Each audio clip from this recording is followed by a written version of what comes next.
بسم اللہ الرحمن الرحیم الحمدللہ وکفی وسلام علی عبادہ۔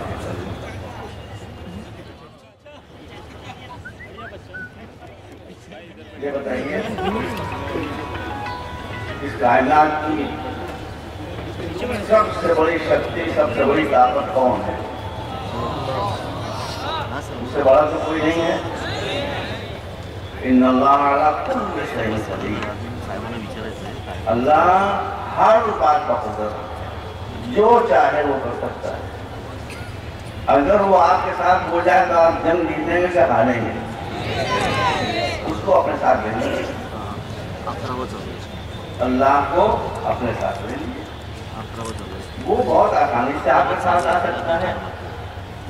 وہ یہ کہتا ہے کہ آپ سب ایک ہو جائیں تو ایک آپ کے ساتھ ہو جائے گا۔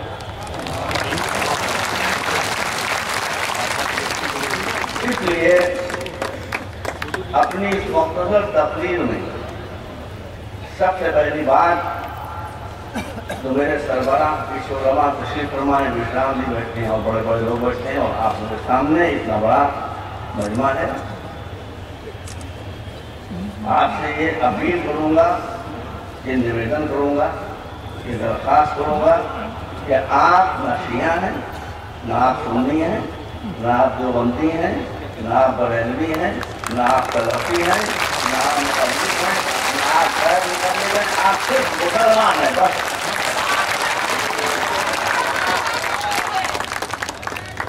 یہ میں کیوں کہہ رہا ہوں؟ یہ میں کیوں کہہ رہا ہوں؟ تقریر میں بہت لمبی نہیں کروں گا، اور بھی شاید حضرات ہیں ابھی، حضرت مولانا ولی نعمانی صاحب تشریف فرما ہے، مولانا سجاد نعمانی صاحب یہ کہہ رہے 1 گھنٹہ 25 منٹ بولیے بھائی، آپ بولیں گے ہم لوگ سنیں گے۔ 25 منٹ کی جاتی ہے۔ یہ سب حضرات تشریف فرما ہیں، میں ان کے سامنے ان کی اجازت سے جسارت کر رہا ہوں۔ قرآن ہماری کتاب ہے کہ نہیں ہے؟ قرآن میں تحریف ہوئی کہ نہیں ہوئی؟ نہیں ہوئی، ایک حرف بغیر سے ادھر نہیں ہوا، زبردست پیش میں کوئی فرق نہیں ہوا، اللہ نے اس کو محفوظ رکھا۔ تو قرآن نے کیا نہیں بتایا ہے کہ دین کے عقائد کیا ہیں؟ قرآن نے بتایا ہے دین میں، آیت نہیں پڑھنا ہوں چونکہ وقت کم ہے، لیکن کئی ایک آیتوں میں بات آئی ہے۔ اللہ نے قرآن نے بتایا کہ دین کے عقائد 5 ہیں۔ اللہ کو مانو، اس کے ملائکہ کو مانو، اس کی کتابوں کو مانو۔ اللہ، ملائکہ، کتاب، انبیاء اور آخرت کے دن پر ایمان۔ یہ 5 دن عقائد وہ ہیں جو دین کے ہیں۔ کوئی شخص بھی جو اللہ کو مانتا ہے، اللہ کے رسولوں کو مانتا ہے، ملائکہ پر ایمان ہے، کتابوں پر ایمان ہے، آخرت پر ایمان ہے، وہ مسلمان ہے۔ میں تمام عالم اسلام کے علماء سے پوچھنا چاہتا ہوں کہ خدا کے لیے مجھے وہ کوئی ایسا مسلمان کسی فرقہ کا دکھا دیں کہ جس کا ان 5 پر ایمان نہ ہو۔ سنی، شیعہ، دیوبندی، بریلوی، مقلد، غیر مقلد، یہ دین کے عقیدے ہیں۔ جو ان میں سے کسی عقیدے کو نہ مانے وہ کافر ہو جائے گا۔ جو عقیدے قرآن مجید نے بتائے ہیں، جو ان میں سے کسی کو نہ مانے وہ کافر ہو جائے گا۔ باقی جو عقیدے ہیں وہ مسلکی عقیدے ہیں۔ سنیوں کے عقیدے الگ ہیں، وہ مسلک عقیدہ ہے۔ شیعوں کے عقیدے الگ ہیں، وہ مسلک عقیدہ ہے۔ میں آپ سے ہاتھ جوڑ کے کہتا ہوں، دین اللہ کے بنایا ہوا ہے، مسلک انسان کے بنائے ہوئے ہیں۔ انسان کے مسلک کو نیچے رکھ کے اللہ کے بنائے ہوئے دین کو اوپر رکھ کے سارا اختلاف ختم ہوتا ہے۔ اس لیے آج میں بھی بہت دل درد مند لے جا رہا ہوں۔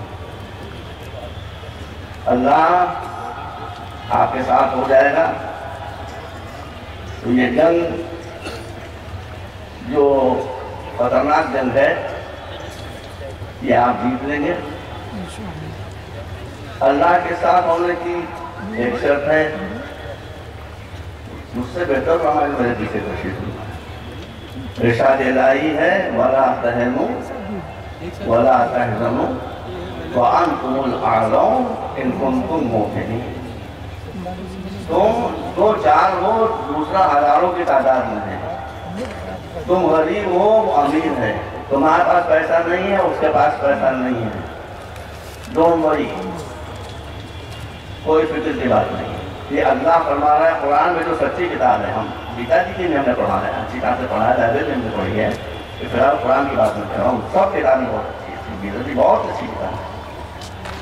تو ارشاد ہے کہ رنج نہ کرو، فکر نہ کرو، ملال نہ کرو. ایک وعدہ ہم تم سے کرتے ہیں، ایک وعدہ تم ہم سے کر دو. اگر آپ اللہ سے وعدہ کریں گے، جوابی وعدہ وہ آپ سے کرے گا. آپ اس سے یہ وعدہ کریے کہ ہمارا تجھ پر ایمان ہے، تو وحدہ لا شریک ہے، تیرا کوئی شریک نہیں ہے، تیرا کوئی سہیم نہیں ہے، تو ہمیشہ سے ہمیشہ رہے گا. یہ بھی ہم مجبوراً کہہ رہے ہیں، ورنہ تو ہمیشہ کا بھی پیدا کرنے والا ہے. اور کیا اگر آپ مومن ہیں تو وہ کہتا ہے کہ پھر تم کو ہم سربلندی دیں گے. طلبہ دیں گے. اور باتیں کرنے کا میں شارٹ کر رہا ہوں. بہت آسان ہے. میں تمام مسلمانوں سے، سنیوں سے، شیعوں سے، دیوبندیوں سے، بریلویوں سے، سلفیوں سے سب سے کہنا چاہتا ہوں، آپ دین پر جیسا عمل کرنا چاہیے عمل کر رہے ہیں. حضرت تشریف فرما ہے. آج میں نے ایک مجلس پڑھی تھی جنیر میں. اس میں نے کہا تھا کہ جب شریعت کو چھوڑیے گا تو مصیبت پھنسیے گا، جب شریعت پر عمل کیجیے گا مشکلیں حل ہوتی چلی جائیں. آپ نے کتنے شریعت پر عمل کر رہے ہیں؟ نکاح کے بارے میں کتنے شریعت پر عمل کر رہے ہیں؟ طلاق کے بارے میں کتنے شریعت پر عمل کر رہے ہیں؟ اور جو احکام ہیں، جب آپ نے دین پر عمل چھوڑ دیا تو اللہ نے آپ کا ساتھ چھوڑ دیا. دین کو بچانا ہے تو سب سے پہلے آپ خود دین کی ایک جز پر عمل کریں، تب اللہ آپ کو غلبہ دے گا، طاقت دے گا. اس لیے آج کے اتنے بڑے جلسے ہیں، میرا پہلا پیغام یہ ہے کہ شیعہ بعد میں ہے، مسلمان پہلے ہیں. سنی بعد میں ہے، مسلمان پہلے ہیں. دیوبندی بعد میں ہے، مسلمان پہلے ہیں. سلفی بعد میں ہے، مسلمان پہلے ہیں. آج سے آپ کو اللہ کو حاضر و ناظر جان کر یہ عہد کرنا ہوگا کہ ہم سب ایک اللہ کے ماننے والے ہیں. کہ سب ایک.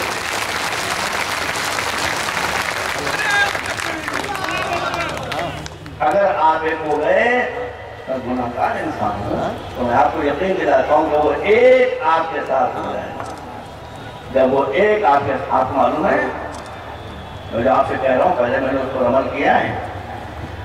آپ کو معلوم ہوگا کسی ذریعے سے کہ اس سال بقرعید کی نماز میں نے کسی شیعہ امام کے پیچھے نہیں پڑھی ہے، سنی امام کے پیچھے پڑھی ہے. اور میں نے اکیلے نہیں، بہت سے شیعوں نے نماز پڑھی ہے سنی امام کے پیچھے.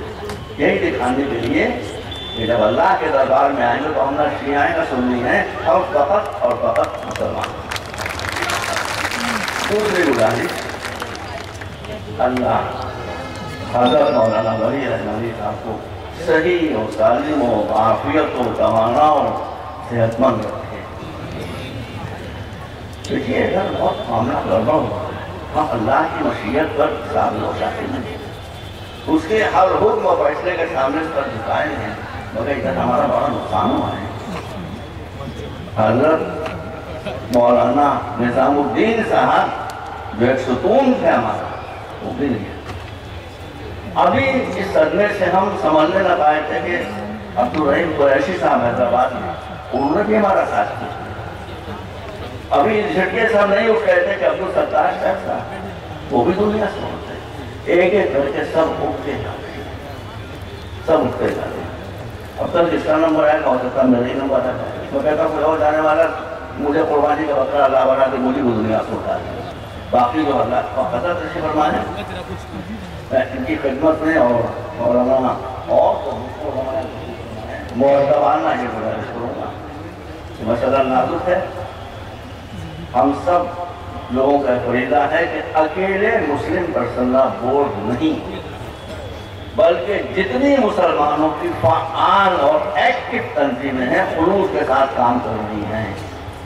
جیسے جمعیت العلماء ہے, جیسے جماعت اسلامی ہے, جیسے آل انڈیا ملی کونسل ہے, جیسے پرسنل بورڈ ہے. ان سب کے عوام نہیں, جو رؤساء اور سربراہ ہیں, یہ بالکل خاموشی کے ساتھ بیٹھ کر مسئلوں پر غور کریں اور اس کا حل نکالنے کی کوشش کریں.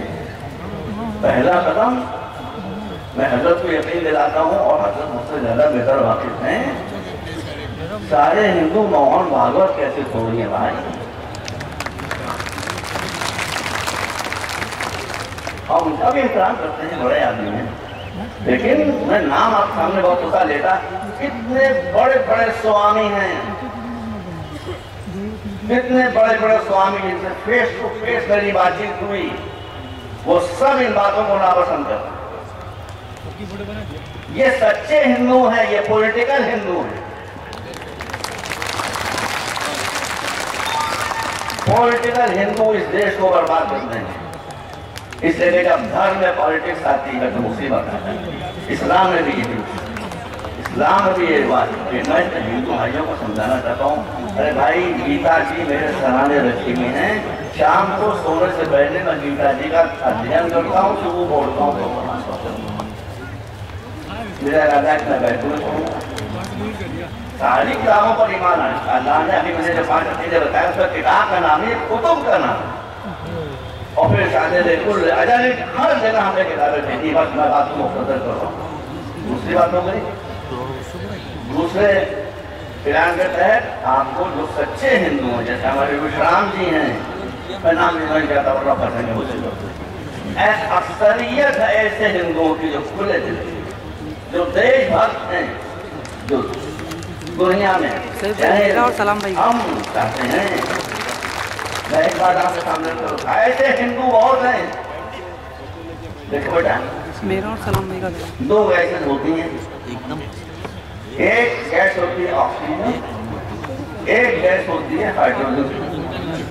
آکسیجن آگ پکڑنے والی گیس ہے, ہائیڈروجن آگ بھڑکانے والی. اللہ کی لیلا دیکھو, پرماتما کی لیلا دیکھو, ایک گیس آگ بھڑکاتی ہے, ایک گیس آگ پکڑتی ہے, مگر جب ان دونوں کو ملا دو تو پانی بنتا ہے جو آگ بجھا دیتا ہے. ہندو بھی الگ الگ رہیں گے, مسلمان الگ الگ رہیں گے, تو دیش میں آگ لگی رہے گی. ایک ہائیڈروجن ہے, ایک آکسیجن ہے. لیکن جب یہ دونوں گیسیں مل جائیں گی ہندو اور مسلمانوں کی, تو رحمت کی بارش شروع ہو جائے گی. آپ نے کون ہندو ہمارے بھائی ہیں, ہم کو ان سے پیار ہے, ہم کو پہچانتے جانتے ہیں. کیا کتنا اچھا اچھا کام ہو رہا ہے, ہم کہتے ہیں کہ یہ دیکھنے کے لیے ہو گیا نا, کتنا کام ہو رہا ہے میں بتائیں گے. میں ابھی حضور کلکتے گیا تھا, آپ یقین فرمائیں گے حضرت, وہ ایجوکیشن پروگرام چل رہا تھا. یہاں پہ آسر کرو, میرے سامنے ایک ہندو کھڑا ہوا شیر کی طرح, لمبا ترنگا 7 فٹ کا. کیا عمر تھی اس کی؟ وہ 85 برس کا بچہ تھا. وہ شیر کی طرح تھا. تو ہمیں تفصیلات ہے, اس سے پوچھا گیا کہ تم ہندو دھرم کے اتھان کے لیے کیا کر رہے ہو؟ اس نے کہا کہ میں ٹرائبل ایریا میں کام کر رہا ہوں اپنے دیش کے, یہاں اگیانتا بہت ہے. کیا کام کیا ہے؟ حضور میں آپ کو عرض کر رہا ہوں آپ سے, میرے سامنے اس شخص نے کہا کہ میں نے ابھی تک 52,000 اسکول بنائے ہیں. 52,000 اسکول بولا میرے سامنے, اور 52,000 کا میرے ٹارگیٹ ہے, میں 1 لاکھ اسکول بناؤں گا. یہ کام ہندوؤں کا وہ ہے کہ جس کو مسلمانوں کو تقلید کرنا ہے. آج کی مشکلیں بھی اس وقت تک حل نہیں ہوں گی جب تک ایجوکیشن کو آپ ٹاپ پر نہیں کریں.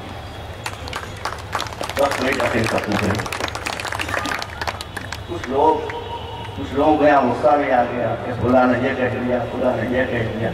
جب تک آپ کو غصہ آتا رہے گا وہ کہنے والے ایسی باتیں کہتے رہیں کہ آپ کو غصہ آتا رہے. اگر آپ کو غصہ آ گیا تو آپ نے ان کے پلان کو اٹھا لیا. آپ کے پاس لیکن میں نے یہ اٹھا لیا مکمل کر دیا. غالب کا نام تو آپ نے سنا ہوگا. غالب نے شبد کوش لکھا تھا لغت برہان فاتح. اس پر ایک آدمی نے اس کے جواب میں کتاب لکھی ہے. وہ لکھے تو اس کو حق ہے لکھنے کا, لیکن اس میں بہت گندی زبان استعمال کی. اس کتاب کے ذریعے غالب کی کتاب کا جواب دینا نہیں تھا, غالب کو ذلیل کرنا تھا. غالب چپ ساتھ کر بیٹھ گئے. بس میری بات ختم ہو گئی. غالب چپ ساتھ کر بیٹھ گئے. کسی محفل میں جب کسی نے کہا کہ اس نے آپ کو اتنا برا بھلا کہا, اتنی آپ کی توہین کی, آپ نے کوئی جواب نہیں دیا. کہا صاحب وہ اتنا بتاؤ کہ اگر کوئی گدھا مجھے لات مارے تو میں بھی اسے لات مار دوں.